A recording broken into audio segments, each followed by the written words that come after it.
तो अभी चल रहा है टॉपिक राज्य के कार्य।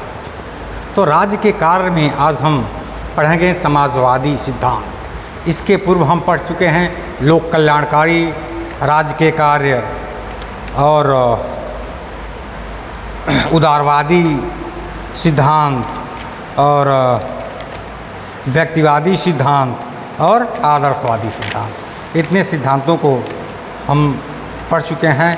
आज हम पढ़ेंगे राज्य के कार्य के संबंध में समाजवादी सिद्धांत के बारे में आज हम पढ़ेंगे। तो कार्ल मार्क्स के उपरांत समाजवाद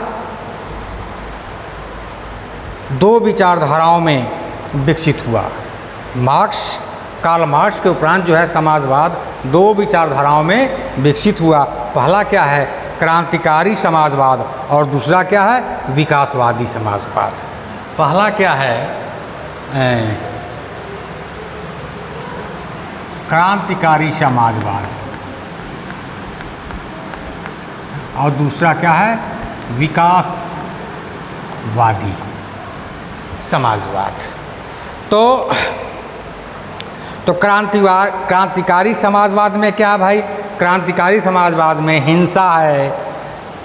क्रांतिकारी समाजवाद जो है हिंसा में विश्वास करता है और जो विचारधाराएं शांतिपूर्ण एवं वैध तरीकों से सामाजिक परिवर्तन चाहती है उसे हम विकासशील समाजवाद कहते हैं।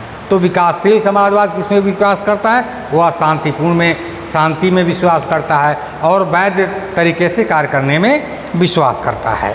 तो इनमें राज्य समाजवाद, फेबियनवाद, श्रेणी समाजवाद प्रमुख हैं समाजवादी सिद्धांत में। तो इनका प्रादुर्भाव कहाँ पर हुआ है? समाजवादी सिद्धांत का या समाजवाद, फेबियनवाद, श्रेणी समाजवाद का विकास कहाँ पर हुआ है? इनका प्रादुर्भाव मुख्य रूप से इंग्लैंड में हुआ है।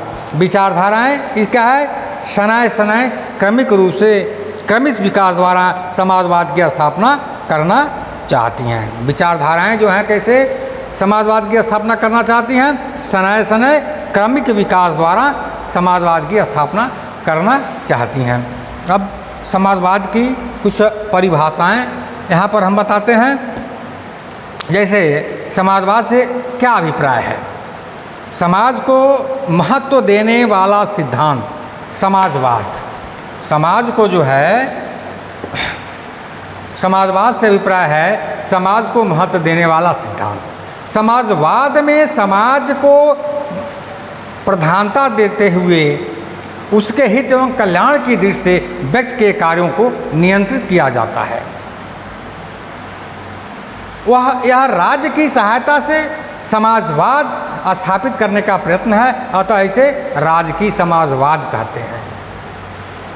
इन संबंध में दो विचारकों का विचार बहुत ही महत्वपूर्ण है। इसको आप लोग नोट कर लीजिए। पहला है रेमजे म्योर महोदय कहते हैं, बहुत ही ये रेमजे म्योर का समाजवाद से संबंधित बहुत ही महत्वपूर्ण स्टेटमेंट है। इसको एग्जाम प्रतियोगी परीक्षाओं में भी पूछा जाता है और विश्वविद्यालय परीक्षा में भी ये स्टेटमेंट आता है। रेमजे म्योर के अनुसार समाजवाद गिरगिट के अनुसार रंग बदलने वाला मंतव्य है। यह वातावरण के अनुसार रंग बदलता है। एक बार और मैं बोल दे रहा हूँ रेमजे म्योर की परिभाषा। चाहे रेमजे म्योर के अनुसार रेमजे म्योर के अनुसार समाजवाद गिरगिट के अनुसार रंग बदलने वाला मंतव्य है। यह वातावरण के अनुसार रंग बदलता है। ठीक। और दूसरा क्या है? दूसरे कौन से विचार हैं? जोड महोदय हैं। दूसरे विचारक जोड हैं। ये इनका भी स्टेटमेंट बहुत ही महत्वपूर्ण है। ये भी एग्जामिनेशन में पूछे जाते हैं और विश्वविद्यालय परीक्षा में भी पूछे जाते हैं। तो जोड के अनुसार क्या है? समाजवाद उस टोपी की भांति है जिसका अपना आकार नष्ट हो गया है, क्योंकि इसे प्रत्येक व्यक्ति धारण करता है। जोड महोदय कहते हैं समाजवाद के बारे में, समाजवाद उस टोपी की भांति है जिसका अपना आकार नष्ट हो गया है, क्योंकि इसे प्रत्येक व्यक्ति धारण करता है। तो ये दो परिभाषा को आप लोग सही ढंग से तैयार कर लीजिएगा, परीक्षा की दृष्टि से महत्वपूर्ण है। अब समाजवाद के सिद्धांत के लक्षण क्या हैं, इसको देखिए। समाजवाद जो है विकासवाद में विश्वास करता है। समाजवादी क्रमिक विकास के सिद्धांत में विश्वास करते हैं। वे क्रांति द्वारा आकाश में परिवर्तन नहीं चाहते हैं, यानी विकास में विश्वास करते हैं। दूसरा क्या है, लोकतंत्र में विश्वास।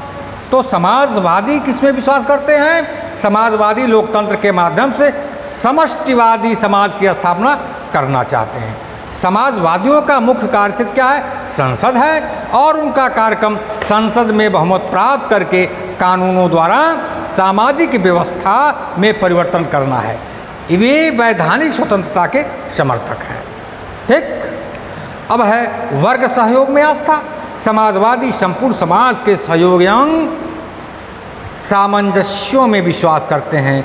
ये पूंजीपति से घृणा नहीं करते, अपितु गरीब और अमीर के सहयोग की व्यवस्था चाहते हैं। राज्य पर भरोसा। समाजवादी राज्य को न तो बुराई मानते हैं और न एक वर्ग द्वारा दूसरे वर्ग के शोषण का साधन। राज्य को एक लोक कल्याणकारी संस्था मानते हैं।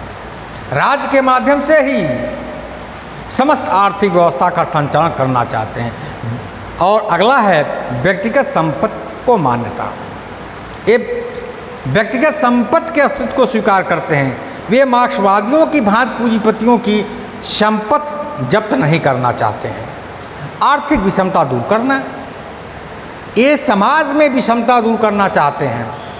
ये समाजवादी क्या है? समाज में जो विषमता है उसे दूर करना चाहते हैं। धन का वितरण लोगों की योग्यता तथा कार्य के अनुसार चाहते हैं। धन का वितरण जो है लोगों की योग्यता और कार्य के अनुसार चाहते हैं। अमीरों पर कर लगाना चाहते हैं ताकि उपलब्ध धनराशि को सामाजिक कल्याण के कार्यक्रमों पर खर्च किया जा सके।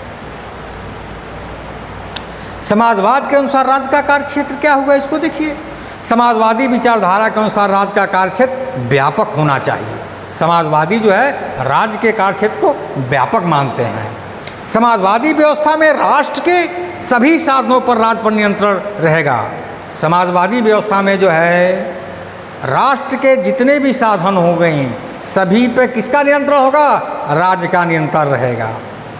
तथा उद्योगों और व्यवसायों का एकमात्र प्रबंध राज्य के द्वारा किया जाएगा।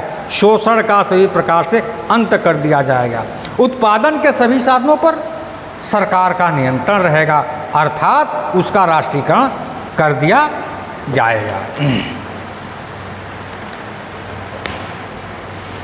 गार्नर के अनुसार, गार्नर महोदय क्या कहते हैं? इस सिद्धांत के समर्थक व्यक्तिवादियों की भांति राष्ट्र पर अविश्वास करके एवं उसे बुराई मानकर उसके कार्यक्षेत्र को कम से कम करने का विपरीत राज्य का सर्वोच्च एवं निश्चित रूप से लाभप्रद मानते हैं और चाहते हैं कि राज्य के कार्य जनता के समान आर्थिक, बौद्धिक एवं नैतिक हितों की अभिवृद्धि करे। तो इसी को मैं संक्षिप्त में कह रहा हूँ। समाजवादी राज्यों द्वारा वे सभी कार्य किए जाते हैं जो किसी भी कल्याणकारी राज्य द्वारा किए जाते हों। समाजवादी राज्यों द्वारा वे सभी कार्य किए जाते हैं जो किसी भी कल्याणकारी राज्य द्वारा किए जाते हों। अब समाजवाद की आलोचना भी देख लीजिए। समाजवाद क्या राज्यवाद है? समाजवाद में राज्य के कार्य बढ़ जाने के कारण या समाजवाद न रह करके राज्यवाद हो जाता है, पहली आलोचना। दूसरा क्या है? कार्य करने के प्रोत्साहन का अभाव। समाजवादी व्यवस्था में लोगों को परिश्रम, समाजवादी व्यवस्था में लोगों के परिश्रम व प्रयत्न करने का कोई प्रलोभन ही नहीं रहेगा। या व्यक्ति किसी भी उद्योग को जब अपना व्यक्तित्व कार्य समझता है तो लगन व प्रेरणा से कठोर श्रम करता है, किंतु जब उसके श्रम के प्रतिफल का अधिकांश राज्य द्वारा करों के रूप में लिया जाएगा तो अश्रम ही क्यों करेगा। कार्य और कारण, कार्य करने के प्रोत्साहन का अभाव है इसमें। व्यक्तिगत स्वतंत्रता का अभाव।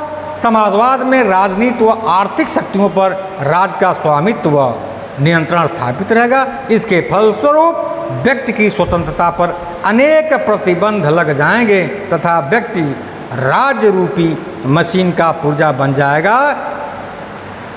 और चौथा है दोषपूर्ण कर पद्धति। समाजवादी अधिक आय पर अधिक कर लगाने के पक्ष में है, किंतु यदि बहुत अधिक कर लगाया गया तो करों में चोरी की प्रवृत्ति पैदा होगी।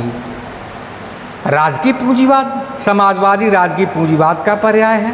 पूंजीवाद में पूंजीपति व्यक्तिगत रूप से पूंजी के स्वामी होते हैं, जबकि समाजवाद में सारे पूंजीपति लोग राजसत्ता ग्रहण कर लेंगे और व्यक्तिगत पूंजी राज्य पूंजी में परिवर्तन हो जाएगा। केंद्रीकरण की प्रवृत्ति। समाजवादी राज्य में केंद्रीकरण की प्रवृत्ति को बढ़ावा मिलेगा। समाजवादी राज्य में जो है केंद्रीकरण की प्रवृत्ति में बढ़ावा मिलेगा। आर्थिक नियोजन के फलस्वरूप वैयक्तिक पल समाप्त हो जाएगा। अब समाजवाद का समर्थन में है, इसको देख लीजिए। पहला क्या है, यह नियोजित समाज व्यवस्था का सिद्धांत है। पहला क्या है, यह नियोजित समाज व्यवस्था का सिद्धांत है। दूसरा क्या है, समाजवादी व्यवस्था में वे बुराइयां नहीं पनप जाएंगी जो व्यक्तिवादी व्यवस्था के अंतर्गत पूंजीवाद के कारण उत्पन्न होती हैं। तीसरा है, यह वैधानिक और शांतिपूर्ण तरीकों से समाज में न्याय और समानता लाने का सुंदरतम प्रयास है। पंचम है, राजकीय समाजवाद के माध्यम से लोक कल्याणकारी राज्य की स्थापना हो सकती है। और षष्ठम है, यह समाजवाद और लोकतंत्र, स्वतंत्रता और समानता का सुंदर सामंजस्य प्रस्तुत करता है। अब राज्य के कार्य के संबंध में हम इसी में बताएंगे मार्क्सवादी दृष्टिकोण। दूसरा है, राज्य के कार्य में मार्क्सवादी दृष्टिकोण, समाजवादी दृष्टिकोण समाप्त हुआ और राज्य के कार्य में क्या है, मार्क्सवादी दृष्टिकोण। मार्क्स के अनुसार राज्य की प्रकृति जैसे भी है उसका उद्देश्य निजी संपत्ति की रक्षा करना और इसका कार्य धनी वर्ग द्वारा निर्धन का दमन करवाना होता है। राज्य का प्रकार चाहे लोकतंत्र हो या गणतंत्र हो या राजतंत्र, यह एक वर्ग द्वारा दूसरे वर्ग के दमन का साधन होता है। यह केवल शासक वर्ग के हित की रक्षा करता है। यह विरोधी वर्गों में सामंजस्य उत्पन्न करने में असमर्थ रहता है। चांग ने लिखा है, बेशक आधुनिक राज्य कितने भी कार्य संपन्न क्यों न करें, उसका प्रभाव केवल एक ही है और वह है एक वर्ग द्वारा दूसरे वर्ग का दमन। इस दृष्टिकोण से राज्य का केवल एक ही कार्य अर्थात राजनीतिक या दमनकारी।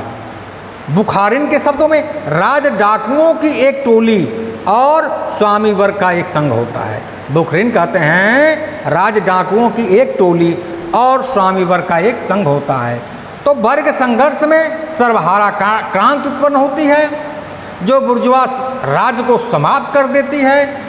उसके बाद धीरे धीरे वर्ग रहित समाज की स्थापना होती है और क्रमशः सर्वहारा राज्य लुप्त होने लगता है। मार्क्स सर्वहारा तानाशाही को पूंजीवादी राज्य और वर्ग रहित एवं राज्य रहित समाज के बीच संक्रमणी अवस्था मानता है।